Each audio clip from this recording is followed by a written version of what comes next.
여기에서는 이제 오늘 저희가 이제 할 강의 주제는 뭐냐면 뇌강으로 뇌과학으로 어떻게 마케팅을 하는가.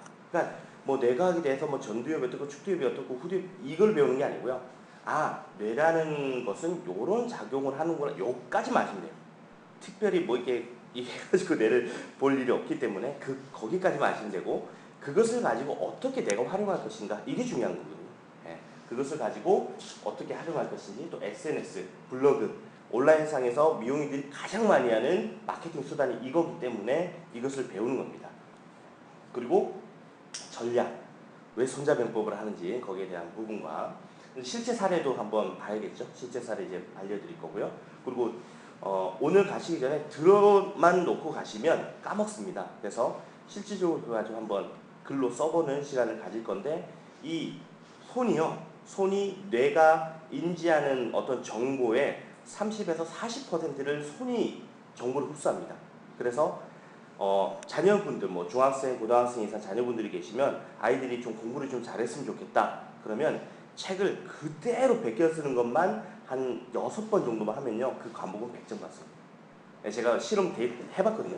중학생, 고등학생 다 해가지고 시험 기간 전에 시험 범위를 6번을 베껴 쓰게 만들었어요. 그러니까 애가 100점을 받더라고요. 꼭 한번 활용해 보십시오. 근데 쉽지 않으면 저한테 얘기해 주시면 제가 올 때마다 이렇게 교육을 해드리도록 할게요. 그래서 저한테 배운 애들이 다 서울연구대 다 나왔기 때문에 그런 부분은 가장 효과가 있을 거고, 우리도 여기에서 한두 장이지만 써볼 겁니다. 생각도 해볼 거고, 그래서 저희도 이제 이 브레인스토밍을 한번 해볼 겁니다. 그래야 이제 가져가는 게 있습니다. 처음에는 서울팀에서 할 때도 아무도 이제 앞에 뭐 없었어요. 근데 지금은요, 서로 받아줬습니다. 네, 이게 쓰면 바로 내일 당장이라도 써먹을 수 있는 노하우들이 많이 나오기 때문에. 자, 그러면 왜 우리는 마케팅을 배워야 되고 왜 뇌과학적으로까지 접근을 해야 되느냐? 바로 이 이유 때문입니다. 우리의 소비자들, 그리고 그들의 소비자들까지, 예를 들어서 우리의 첫 번째 소비자가 살롱의 원장님들이라고 한다면 그들의 소비자는 일반 고객이잖아요. 그들이 뭔가를 사고 구매하고 소비하는 프로세서가 완전히 바뀌어버렸다는 겁니다. 어떻게 바뀌었냐면 전통적으로는 이렇습니다. 관심을 가지고 흥미를 가지게 되면 욕구가 발동을 합니다. 그럼 욕구가 발동을 하면 사람들은 기억을 하게 되죠. 나중에 저거 사야지. 이번에 애플이 신제품을 내놨어요. 애플 매니아인 저는 딱 보면 사야지. 우리나라에 언제 나오지? 이러면서 지름신이 올 때까지만 기다리고 있습니다. 그러고 나서 딱 출시됐어. 그럼 지름신 딱 내려받고 바로 구매를 합니다. 이 첫 번째 이 터치감, 이 후기, 이게 블로그에 그것을 자기가 찍어가지고 애플에서 돈 주는 것도 아닌데 내가 사용 후기 적어가지고 시간 내서 합니다, 사람들이. 근데 이런 전통적인 어떤 그런 프로세스에서 변화가 일어났습니다. 최근에 변화가 일어났는데 어떻게 변화가 일어났냐면 여기까지는 똑같습니다. 어텐션, 집중하고 흥미를 느끼는데 그 다음에는 찾아봅니다. 애플 이번에 새로 나왔는데 그 진짜 좋은 거야? 막 찾아봅니다. 그러면 막 어떤 애는 안 좋다 그러고 어떤 애는 좋다 그러고 어떤 애는 뭐 잡스가 있다 그러고 없다 그러고 뭐 난리가 나는 거죠. 오늘 아침에도 이제 페이스북에 보니까 이찬진 씨라고 그 김희애 씨 남편 그분이 올렸더라고요. 우리 같이 토론해보자. 과연 애플이 스타일러스 펜을 싫어했는데 그걸 나와버렸어요. 애플 펜슬이라고 해서. 그리고 큰 화면을 싫어했는데 큰 화면이 계속 나와. 그러면 과연 애플에는 잡스의 어떤 그런 영혼이 없는 걸까요? 이러면서 공론을 했어요. 막 서로 막 댓글을 달고 뭐 난리가 난 거예요. 그러다 보니까 서로 이제 이런 서치라는 걸 합니다. 서치라는 걸 하면서 그 다음에 뭔가 확신이 든다. 이거 흥미 있다. 관심 있다. 그러면 이제 바로 그냥 지름신 내림받습니다. 그래갖고 막 삽니다. 사는데 그 다음에가 중요합니다. 뭘 할까요? 네. 후기를 남깁니다. 어떻더라 저떻더라 뭐 이 살롱이 이렇더라 저렇더라 뭐 이 디자이너가 어떻더라 저렇더라 뭐 블로그에는 뭐 되게 이쁘게 나오는데 내가 갔더니 아니더라 뭐 이런 거. 거기 가니까 김태희 헤어스타일에서 만들어준다고 갔더니 내가 갔더니 김태희는 무슨 김태희냐 뭐 자기가 김태희가 아닌 걸 생각하고 막 그렇게 막 난리거든요. 그래서 이거는 미디어가 계속적으로 TV에서 인터넷에서 스마트폰 이런 식으로 계속 발전하다 보니까 사람들은 그냥 이제는 시간이 너무 없고 정보가 너무 많다 보니까 그 안에서 이제 그러니까 실패를 하기 싫은 거죠. 그래서 막 찾아보는 시간을 아까워하지 않는다는 거죠. 그러다 보니까 어떻게 보면 좀 더 그 사람들한테 뇌각적으로 접근을 해서 하나의 포스팅을 하더라도 하나의 글을 쓰더라도 내가 한마디를 던지더라도 그 사람이 관심을 가지고 내게 집중할 수 있는 그런 말을 하고 그런 어떤 정보를 주는 게 바로 브레인 마케팅이라고 보시면 됩니다. 온라인에서 이제 많은 분들이 이제 블로그, SNS 이렇게 쓰는데 혹시 SNS나 블로그 하시는 분 계세요? 내 어떤 영업이나 이런 걸 위해서 하세요? 어떤 거 하세요? 카스 하세요? 카스 이렇게 좀 많이 해온 가입이 좀 많이 되세요? 적절하게 되고 계세요? 네. 블로그 혹시 쓰시는 분 계세요? 블로그는 없으시고 신사님 빼고 왜 혼자 네. 자, 특징을 보면 이렇습니다. 블로그는 뭐 네이버가 거의 당연히 점유율이 한 72% 정도 되고 티스토리, 다음이 티스토리를 인수해서 거의 한 20% 이상의 점유율을 보고 있고 구글 플러스 이렇게 뭐 한 10% 그리고 나머지 기타 등등 뭐 사이월드 뭐 이런 게 있고요.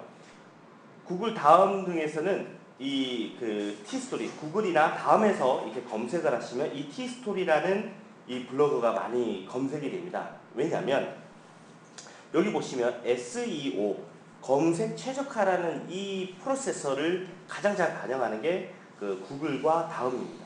근데 네이버는 그냥 말 그대로 네이버 공화국입니다. 자기 마음대로입니다. 그러니까 70%가 쓰니까 자기가 올리고 싶은 거 올리는 거고 내리고 싶은 거 내려버립니다. 올 6월 달인가 한번 네이버가 개편을 했습니다. 근데 보통 이게 블로그 마케팅 안 하시는 분들 잘 몰라요. 뭐가 개편했는지. 안에 디자인이 바뀐 게 아니라 안에 프로세스가 바뀌어버렸습니다. 어떻게 바뀌었냐면 맛집 블로거들을 죽이기 시작했습니다. 그래서 맛집 어디 맛집 리뷰 쓰시고 이런 분들이 사회적으로 문제가 되니까 작년에 9월인가 10월에 법안이 통과가 되면서 내가 누군가한테 어떤 후원을 받아서 블로그를 썼다면 그 명시를 하게끔 법으로 만들어 버렸어요. 그래도 안 죽으니까 아예 검색이 안 되게끔 만들어 버렸어요. 그래서 그때 맛집 리뷰어로 활동하던 많은 사람들이 블로그 용어로 이제 저품질이라고 하는데 검색을 해도 안 나오는 겁니다. 그렇게 이제 만들어 버렸어요. 지금 이제 1위 하는 게 이제 뭐 뷰티 쪽이나 여행 뭐 이런 쪽이가 좀 많이 되는데 뷰티 쪽도 많이 죽였습니다. 원래 2위가 이제 뷰티나 뭐 미용 뭐 패션 이쪽이었는데 많이 죽었어요. 왜냐면 모바일로 그 네이버에 들어가서 헤어스타일이라고 검색을 하시면 스퀘어 광고라고 헤어스타일 광고가 됩니다. 그거를 만들기 위해서 블로거를 죽인 겁니다. 쉽게 얘기하면. 근데 그 구글이나 다음에 들어가시면 이런 게 조정을 하는 것이 아니라 이 사람이 검색이 잘 되게끔 이 검색 로봇이 프로그램이 잘 걸리게끔 썼느냐 안 썼느냐 그것만 판단하지 이걸 인위적으로 조절하지는 잘 조절하지 않거든요. 그런 식으로 이렇게 해서 하고 있고 이 입소문 마케팅이라는 어떤 시작점 자체가 이제 블로그에서 나왔고 이것은 아까 말씀드린 대로 검색 기반입니다. 검색 기반. 검색을 해야만 그 정보를 볼 수 있는 그 검색 기반이 되고 뭐 페이스북, 트위터, 그다음에 뭐 카카오 스토리 이런 걸로 되는 이제 SNS는 약간 좀 다른 특징이 있습니다. 그래서 요즘에 여성분들이 좀 많이 하는 게 인스타그램 많이 하시죠. 사진 한 장 넣고 샵, 그 해시태그라는 샵을 붙여서 자기 어떤 그런 걸 어필하는. 페이스북은 전 세계 12억 명이 사용을 하고 있습니다. 네이버 아무리 우리나라에서 점유율 70% 하더라도 뭐 한 3천만 명 정도밖에 사용을 안 하는 거거든요. 근데 페이스북은 전 세계에서 전 세계 12억 명을 저기를 하고 고객으로 이제 데리고 있습니다. 그래서 좋아요, 공유하기 등 가장 간편한 방법으로 퍼뜨리는 그런 효과가 있고 이 검색에는 약합니다. 이쪽이. 그리고 폭발적인 입소문 마케팅을 할 수 있습니다. 그냥 어떤 거든 조금 좋다 그러면 좋아요가 눌러지고 조금 나한테 도움이 된다 그러면 공유하기가 눌러집니다. 이 내용을 내 친구들이 좀 알았으면 좋겠어 그러면 공유하기를 해버립니다. 해달라고 얘기하지 않아도 그냥 자연적으로 그렇게 이루어지는 게 SNS입니다. 그러다 보니까 노출 기반이죠.